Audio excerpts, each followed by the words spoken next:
오늘의 교리문답 신명기 4장 15절입니다. 거기 같이 한번 읽겠습니다. 여호와께서 호렙산 중에서 너희에게 말씀하시던 날에 너희가 아무 형상도 보지 못하였은즉 너희는 깊이 삼가하라.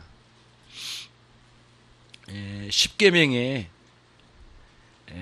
첫 번째 계명은 그 여호와 하나님 외에 다른 신을 네 앞에 있게 하지 말라, 인정하지 말라. 그러니까 여호와 하나님 외에는 어떤 신도, 경배의 대상도, 감사의 대상도, 예배의 대상도 있을 수 없다. 그래서 십계명의 제1계명은 예배의 대상에 관련된 내용입니다. 뭐에 관련된다고요? 예배의 대상. 예배의 대상 유일하게 여호와 하나님 한 분이시라는 거예요. 일문은 십계명의 제1계명은 그래서 이제 그 예배의 대상을 설명하려고 하는 말씀, 계명이에요. 예배의 대상. 그러면은 이제 두 번째 계명이 이제 오늘 시간이거든요. 오늘 두 번째 계명은 우상을 만들지 말라, 이런 내용이거든요. 그러면은 143문 제2계명을 말씀해 보십시오.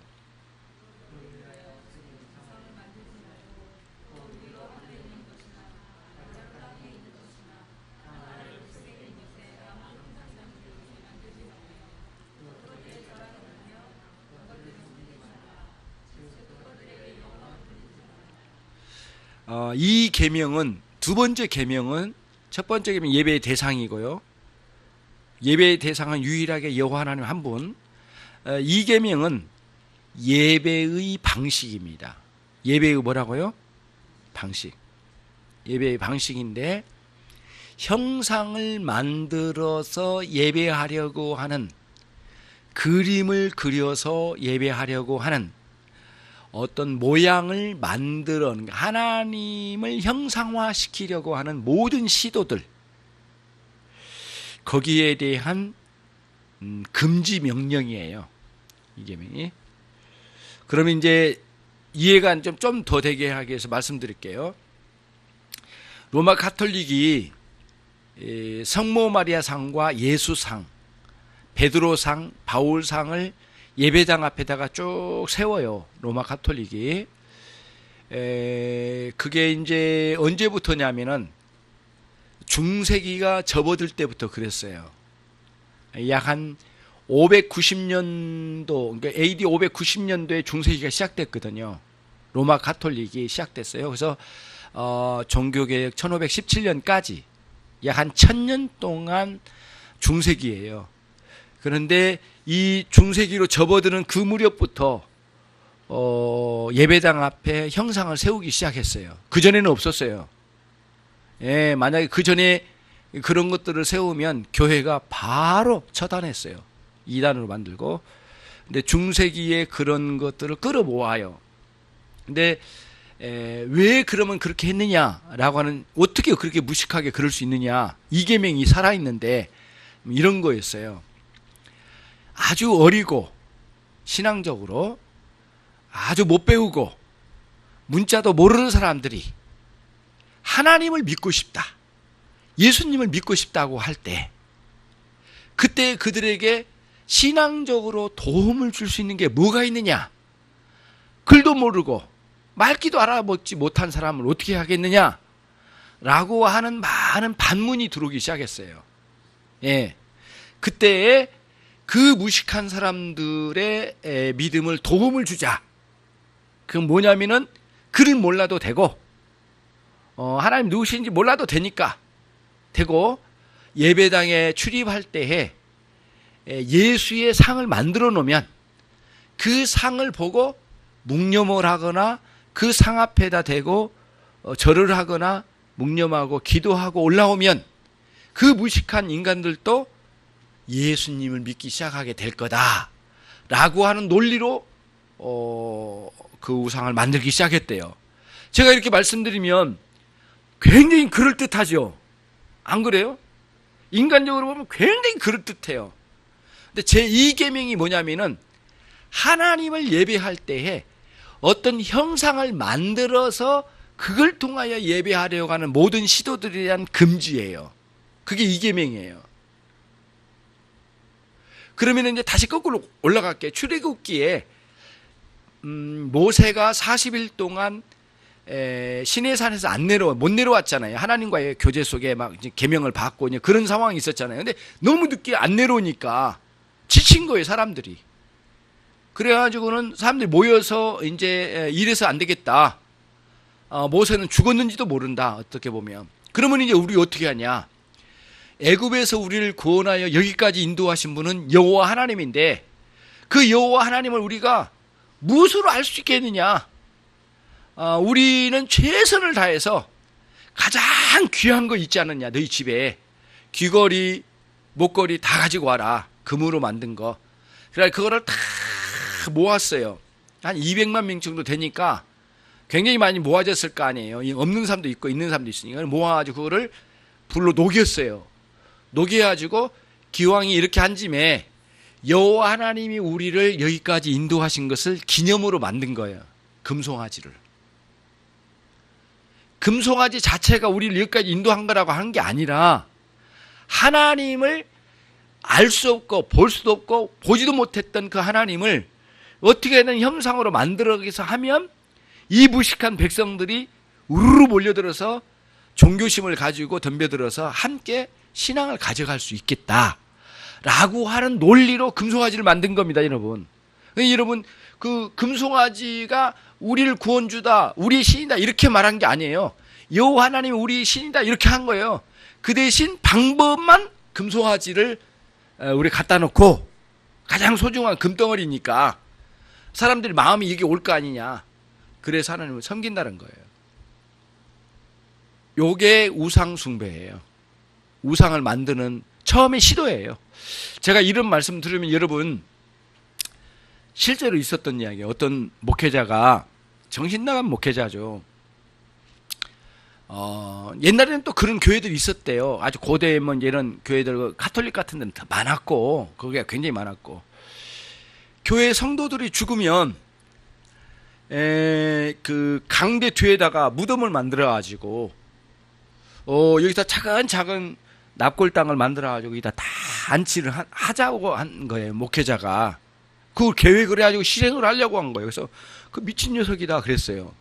예, 나보다 나이 많은 녀석인지 어쩐지는 모르지만 미친 녀석이다. 종교적으로 신앙적으로 아주 미친 녀석이다. 예, 그거를 다 이제 뭐 어떤 권사님 돌아가시면 여기다가 하고 그 다음 동네 이렇게 올라가고 막 이렇게 해가지고 쭉 해가지고 나도 죽으면 여기다 묻어요. 그러면서 해가지고 교회에다가 이제 알려가지고 이렇게 해서 하면은 그럼 뭐를 원하냐? 그러니까 인간적이면 안 돼. 뭐라고 하냐면은 그렇게 하면은 자녀들이 우리 엄마 여기 계시고 우리 아빠 여기 계시고 그러니까 자녀들이 주의를 안 빠지고 열심히 그 교회에 나와가지고 충성봉사하고 교회는 많이 불어날 거고 많이 세워지고 흔들리지 않고 교회 출석하면서 예배를 드리게 될 거 아니냐. 이 재단을 이따 해놓으면은 그 마음을 딴 데 안 빼앗기고 여기 올 거라는 거예요. 여기까지 가면 여러분이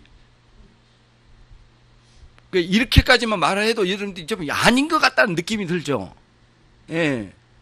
근데 여러분은 저와 똑같이 말을 해야 돼요. 미친 녀석이다. 이거는 아주 미친 녀석이다. 이렇게 해야 되죠. 그래서 여러분, 주일에는 주일 예배의 형태 안에다가 담임 목사 생일 축하, 회가변 축하, 이거는 완전히 우상숭배로 가는 첫걸음이래요. 그래가지고 교단에서 막, 1절.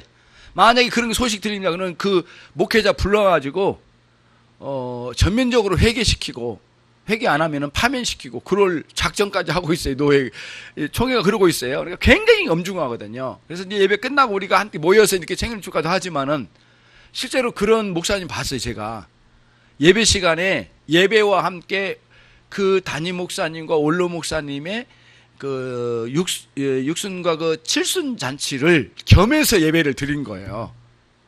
예. 굉장히 이제 주일 예배를 막 더럽힌 거죠. 이게 이런 아무것도 아닌 것 같은데 잘 생각해 보면 오로지 하나님께만 예배해야 할 거를 흐트러뜨리는 그런 그 정신 나간 것들이 막 들어오기 시작한 거예요. 이거를 철저하게 배격하는 마음이 있어야 돼요. 이 십계명에서 이걸 가르친 거예요. 그리고는 이렇게 못 배운 사람에게는 뭔가 형상을 그리고 그림을 그려가지고 제공해가지고 거기서 도움을 얻어서 더 신앙의 도움을 엮어갈 수 있지 않느냐라고 하는 것은 이것도 정신없는 짓이라는 거예요. 근데 그게 중세기에 그게 유행을 탔어요. 그러니까 가서 그 성당 앞에 다 이렇게 형상 만들어 놓고 갈 때마다 거기서 묵념하고 가고 그래요. 예. 그럼 그 안에 하나님을 향해서 뭔가 이렇게 고개만 숙여도 신앙심이 있으니까 그 짓을 하지, 신앙심이 없으면 그 짓을 하겠느냐? 그것도 믿음이다라고 친 거예요. 근데 이제 성경으로 돌아가면 그게 아니야. 주 예수 그리스도를 나의 구주, 회심하여 진심으로 영혼의 거듭남을 통하여 회심을 경험한 그 영혼들만이 믿음이 있다고 하니까 이 개신교가 이야기하는 것은 너무너무 답답하고 골수분자고 자기들은 굉장히 넓고 호탕하고 이렇게 신앙의 호탕함이 어디에 있느냐. 그래서 우리 집은 큰 집이고 니네들은 작은 집에서 쭈그러드는 작은 집이다 해가지고 개신교는 작은 집이라고 하고 자기들은 호탕하고 굉장히 훌륭한 아주 호탕한 그런 그 종교를 표방하고 있다 이렇게 말하는데 그게 이제 뭐가 옳은지는 이미 이제 들어보면 알잖아요. 그게 기독교 강요에 그런 게 나옵니다 실제로. 예. 예. 그래서 이제 칼빈은 개 같은 것들이 짖고 있다 이렇게 말을 해요. 그래서 오늘 또 개들이 짖고 있다. 저 더러운 개들이 나불거릴 때에 우리는 진리를 선포하자 막 이런 말이 막 나와요. 실제로 그게 나와요. 실제로 얼마나 진리를 파수하려고 하는 열심에서 나온가 그런 거거든요. 여러분이 이제 이계명을 이렇게 접하면서 우상숭배에 대해서 이런 걸 굉장히 중요하게 다루는 거죠. 여러분 그 구약 성경 읽으면 참 이해가 안 되는 부분이 한 부분이 있어요. 그 뭐냐면은 너희들이 사냥을 할 때 노루도 잡고 고라니도 잡을 거다. 산에 올라가서 사냥을 하면 그때 잡자마자 즉각적으로 그 목을 베고 그 피를 탁 쏟아서 땅에다 묻으라고 그래요. 예. 어디다 묻으라고? 땅에다 묻으래요. 예, 그게 왜 그럴까요? 멀찌감치서 제사장이 제사 집량 걸 봤거든요. 이 사람들은. 근데 이렇게 우리끼리 이렇게 산양 한 마리 잡아가지고 산에서 목을 따가지고 우리끼리 안식일까지는 갈 필요 없고 예배당까지 갈 필요 없고 성전까지 갈 필요 없고 우리끼리 여기서 제단 쌓고 피를 부어서 우리끼리 예배하면 어떨까? 이런 유혹이 올 가능성이 굉장히 많은 거예요. 그걸 끄는 거예요. 그걸. 굉장히 하나님께서 그걸 굉장히 중요하게 다루신 거거든요. 여러분 모세의 무덤이 없는 거 아시죠? 모세의 무덤이 후대에 한 번도 발견을 못했어요. 만약에 모세의 무덤이 발견되면은 너나 쥐나 새나 다 쫓아가가지고 모세 무덤에 다 엎드릴 거예요. 우상숭배로 가는 거죠. 예수님의 그 성유물이라고 하잖아요. 이 성유물을 하나도 안 남긴 거 아시죠? 예수님의 성유물이 어디 발견되질 않아요. 하나님 섭리 중에 이런 가리신 거예요. 얼마나 지독하게. 근데 여러분 그 1000년이 지났는데도 로마 카톨릭의 그 정신 나간 사람들이 예수님의 성유물이라고 해가지고 예수님의 손수건, 예수님의 앞치마, 예수님 그 발 씻으실 때에 허리에 두른 게 뭐예요? 수건을 두르셨다고 했잖아요. 송울타올인가? 이거를 두르신 거를 갖다가 발견했다고 해가지고 이렇게 이제 꺼내놓고 요거를 사람들을 모아요. 칼빈이 거기 나와요. 글에 보면 책자가 있더라고요. 얇은 책자가 이렇게 성유물에 관하여 이렇게 썼어요. 그래서 그게 얼마나 더러운 짓인가. 내가 한번 관심 있게 읽어봤거든요. 읽어봤는데 뭐라고 하냐면은 오늘날 아주 미친 사람들이 예수님의 성유물이라고 띄워가지고 수만 명을 끌어모은다. 그래가지고 돈으로 헌금을 하게 하고 거기서 마리아상에 눈물 흘린 걸 보여주고 그 다음에 헌금 받고 그 다음에 예수님의 손수건을 갖다 놓고 만지기만 하면 큰 은혜가 있다. 이렇게 아주 성유물을 가지고 농락하는 이런 더러운 집단이 있다라고 하는 고발을 하는 내용이 있습니다. 근데 그게 거짓말일 뿐만 아니라 실제로 예수님의 진실로 그게 예수님의 손수건인다 할지라도 그게 무엇인가?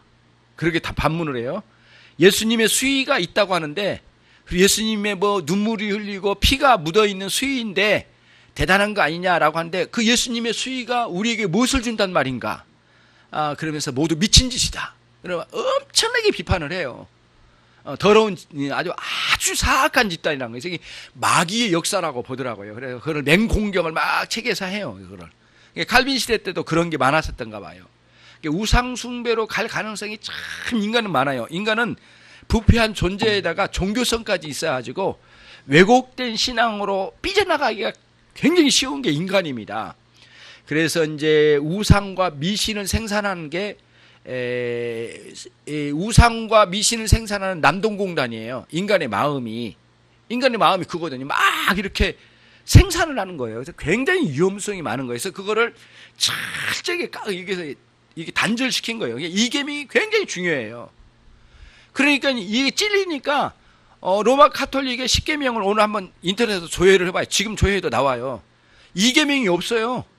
1계명이 다 넣어버렸거든요. 가로치고 넣었어, 속에다가. 아예 없을 수는 없잖아요. 말씀이니까. 근데 가로차고 그 속에다 넣었어요.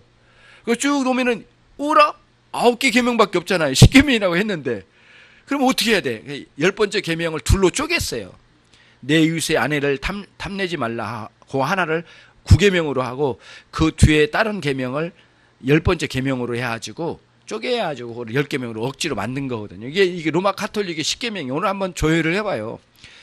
그런 거예요. 그러니까 이거를 우상숭배를 합리화시키고자 하는 엄청난 조작이 감행된 거예요, 이게. 그런 역사적 배경을 알아야 되겠네요. 그걸 가지고 무지하게 싸웠던 거거든요.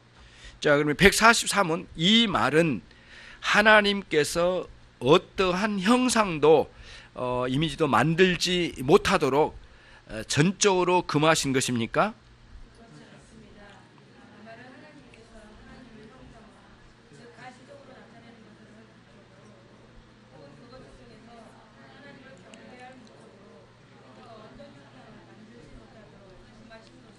네. 그래서 칼빈의 글에 보면은 이런 게 있어요.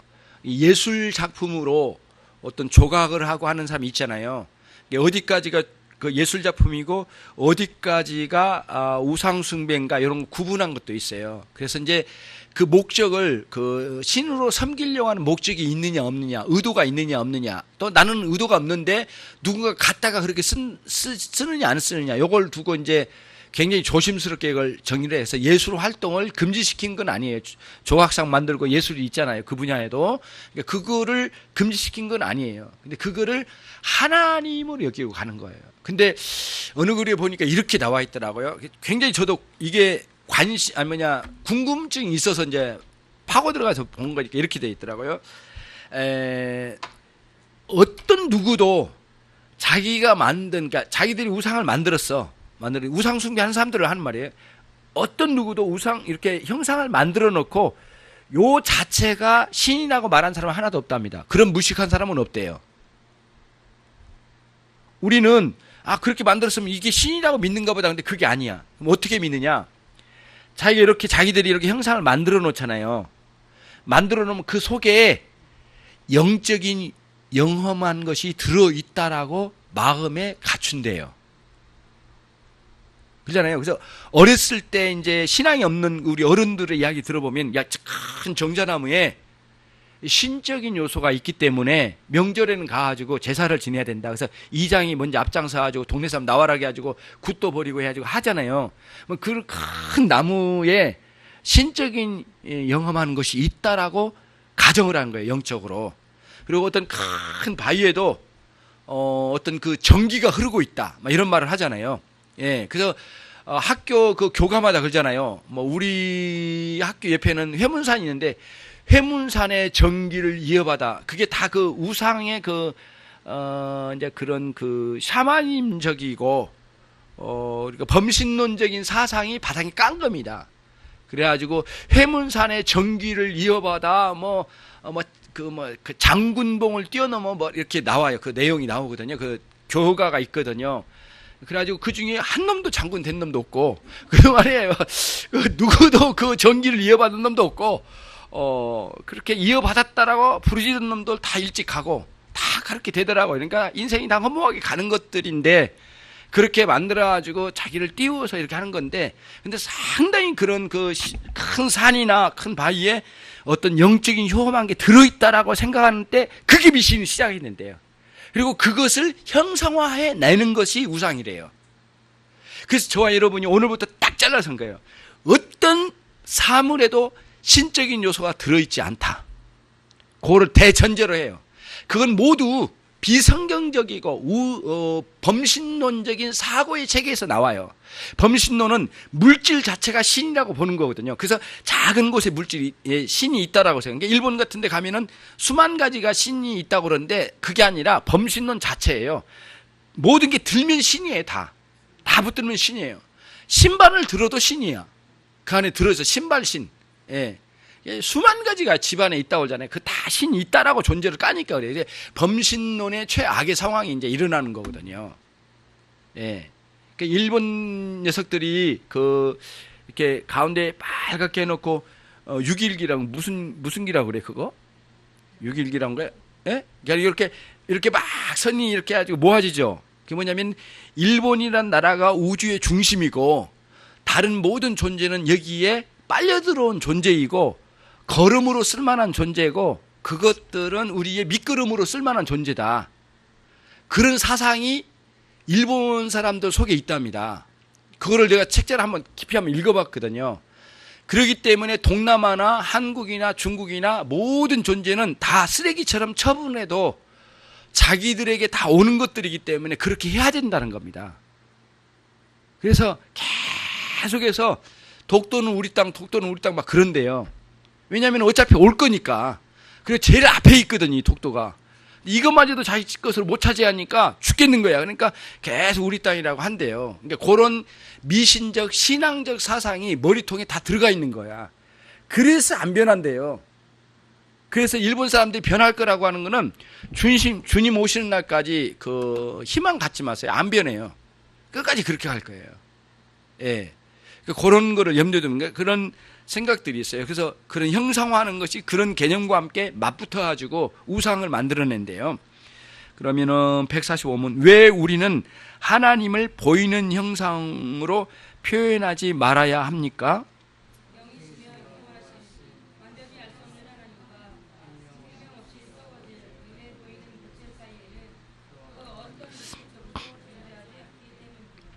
예. 이런 거예요. 사물이란 말이 어떤 물건이란 개념이 아니에요. 사물이란 용어를 한번 찾아보면 여러분 국어사전에서 모든 존재를 사물이라고 표현하더라고요. 그러면 하나님까지 포함하더라고요. 원래 단어가. 근데 그 사물이 이 세상에는 모든 하나님까지 포함해서 모든 사물의 존재 방식은 세 가지뿐이랍니다.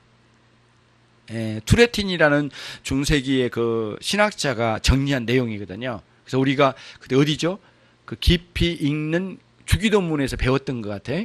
그래서 세 가지 방식으로 존재한답니다. 모든 사물은. 그러니까 하나님, 그 다음에 영적인 존재, 그 다음에 이 물건, 이런 물질 존재 세 가지로 나눠요. 그러니까 거기는 이제 식물도 들어가고 동물도 다 들어가요. 물질로 되어진 것들, 이런 것들. 그 다음에 영적으로 존재한 것들. 그 다음에 하나님. 존재 방식은 하나님, 영적으로 존재한 것들, 물질적인 것. 이렇게 세 가지로만 존재가 나뉘어진대요. 그래서 한정적인 것, 첫 번째가 한정적인 방식으로 존재하는 존재 방식이 있대요. 그건 뭐냐면 물질로 이루어진 것들이래, 이렇게. 사물로 이루어진 것.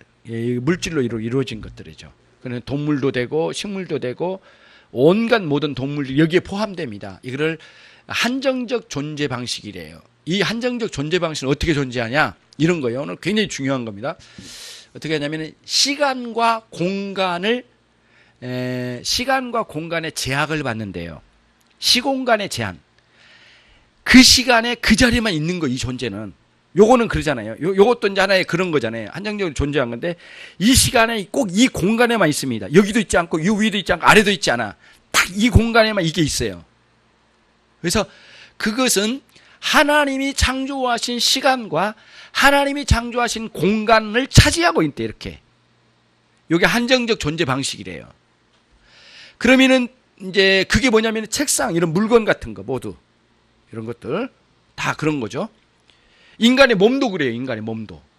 그러면 이제 두 번째 제한적 존재 방식이 또 하나 있어요. 그건 뭐냐면은 귀신, 천사, 인간 안에 있는, 인간에게 있는 영혼, 영물이라고 하잖아요. 영물.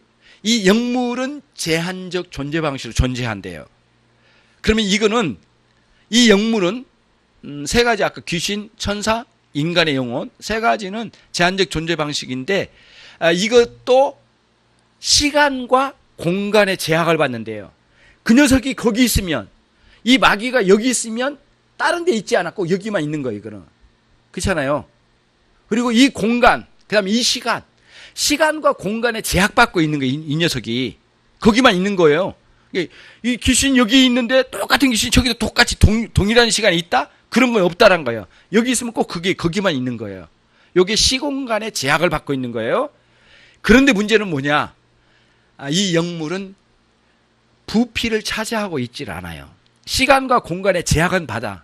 근데 이런 것처럼 이 공간의 부피를 차지하고 있질 않아요. 이거는. 어떤 게요? 영물은. 근데 시간과 공간의 제약을 받아.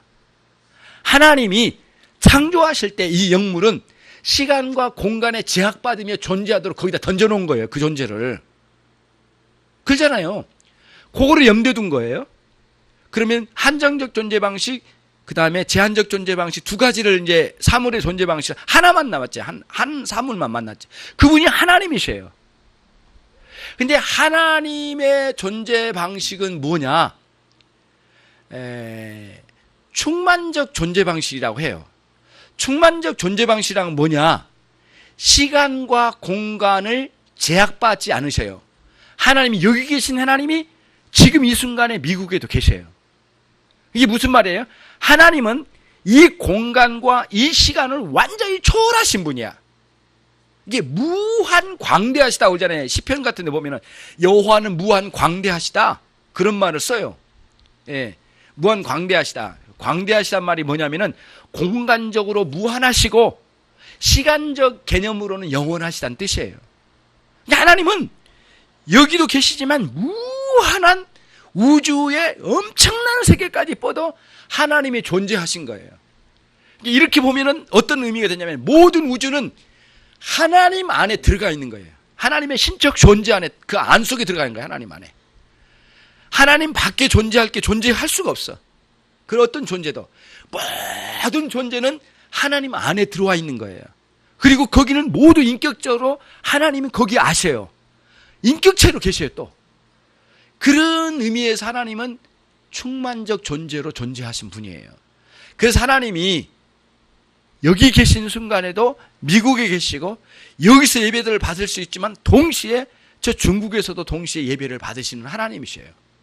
무한 광대하셔서 시간과 공간을 완전히 초월하여 존재하시는 하나님이시라는 인식을 갖는 거예요. 그러면 이제 그런 인식을 가지고 하나님이 어떤 분이신가라고 한 우리가 묵상을 해나가 봐요. 예. 5분도 못 뻗어요. 우리의 생각 이만큼 가다가 그냥 돌아와. 이만큼 가다가 돌아와. 어디까지 갔어요? 가다가 도저히 이룰 수가 없어요. 그래서 하나님에 대한 인식을 온전히 추적해서 나갈 수가 없어요. 그래서 하나님에 대해서 우리들이 이제 이런 표현을 써요. 이제 이런 표현을 써요. 하나님은 인간이란 이 작은 머리통으로 온전히 다 알아갈 수 없는 분이다. 불가해성을 가지신 분이다. 그러나 구원을 얻을 만한 충분한 하나님만한 지식은 가질 수 있다. 그리고 계속해서 하나님을 알아가는 거예요. 그래서 천국 가면 다른 거 없어요. 다른 거 없다고 하면 좀 그러긴 한데 가장 중요한 게 천국 가면 하나님을 계속 알아가는 거래요. 그 무한한 영광에 도취된대요.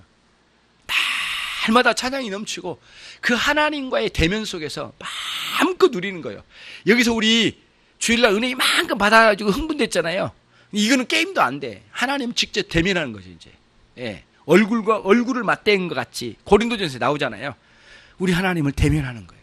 그 영광스러운 데로 이제 우리가 들어가게 되는 거예요.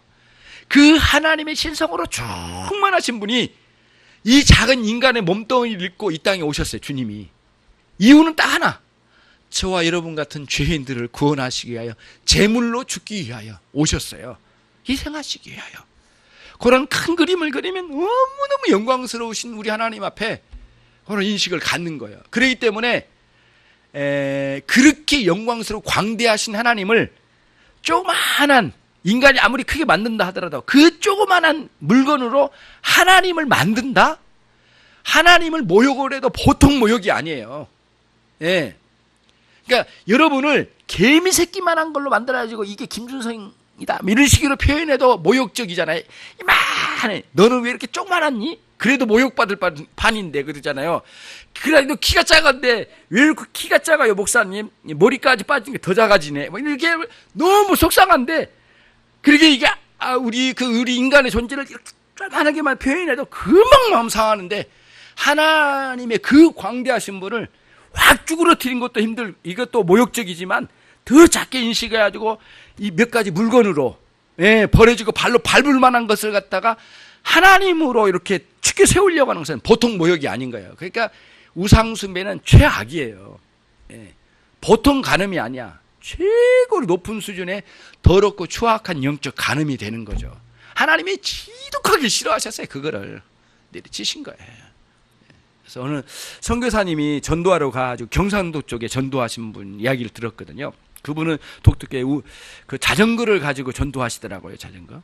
그래가지고 이 마을에서 전도하고 자행 타고 저 마을에 해가지고 전국을 자전거를 돌면서 전도하신 분인데 어디 갔더니 그 이렇게 큰 정자나무 밑에서 큰 상을 차려놓고 돼지 머리를 몇 개 세워놓고 막 굿을 버리고 난리가 됐더랍니다.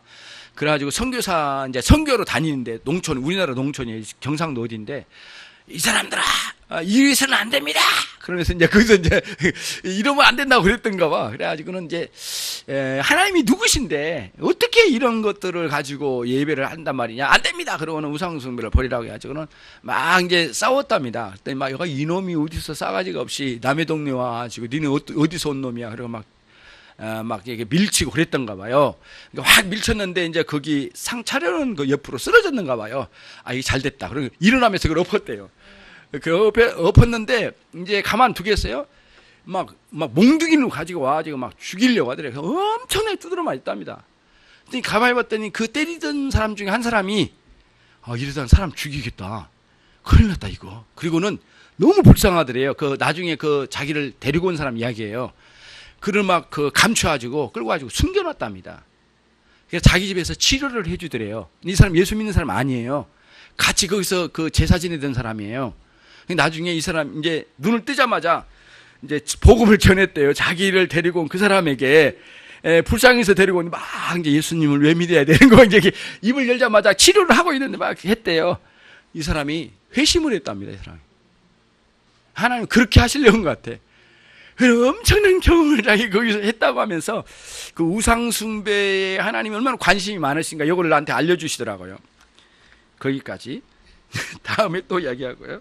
그 다음에 146 하나님을 이런 식으로 표현하기를 원한다는 것은 결국 하나님의 명예 존귀를 더럽힌단 말입니까? 147문 여기서는 어떤 예배 형식이 정죄되고 있습니까?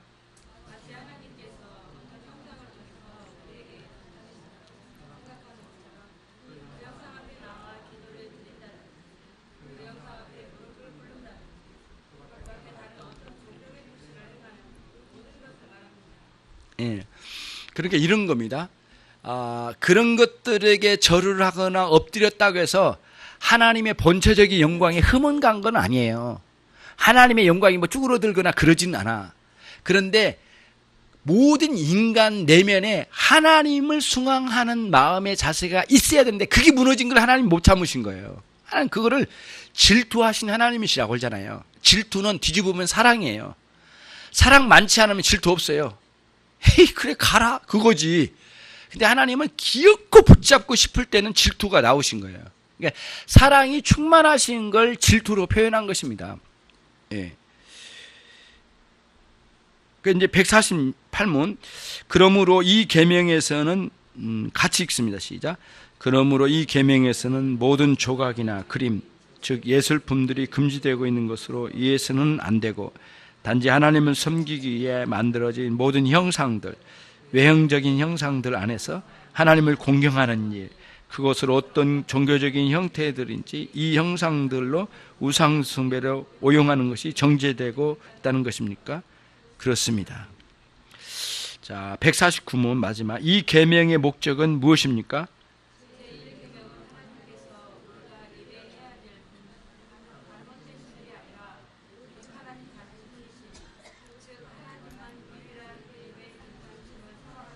예, 거기까지요. 1계명은 뭐예요? 유일하신 예배의 대상 여호와 하나님. 그다음 2계명. 그다음 이제 여기서는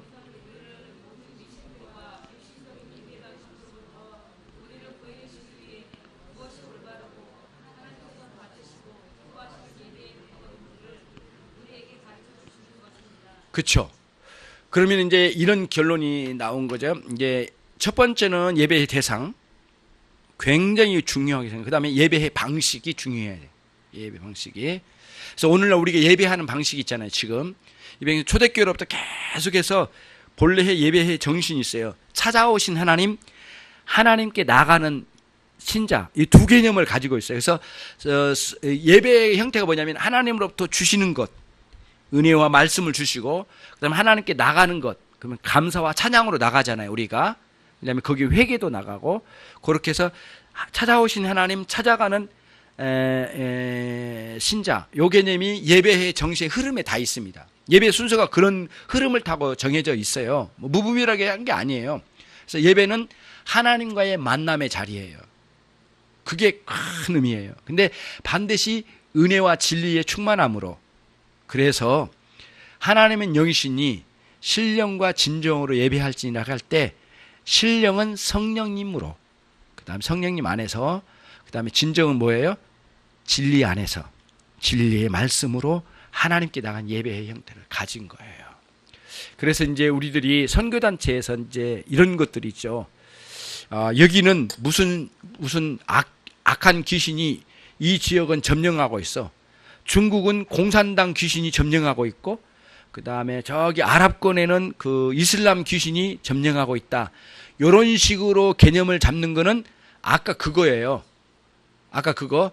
한정적 방식, 제한적 방식, 충만적 존재 방식의 존재 방식 개념을 모르는 거, 이게. 예. 그렇잖아요. 그런 그림을 보고서 어떤 물질 안에도 어떤 신적 존재가 들어가가지고 그렇게 장난치고 그럴 수 있는 게 아니다.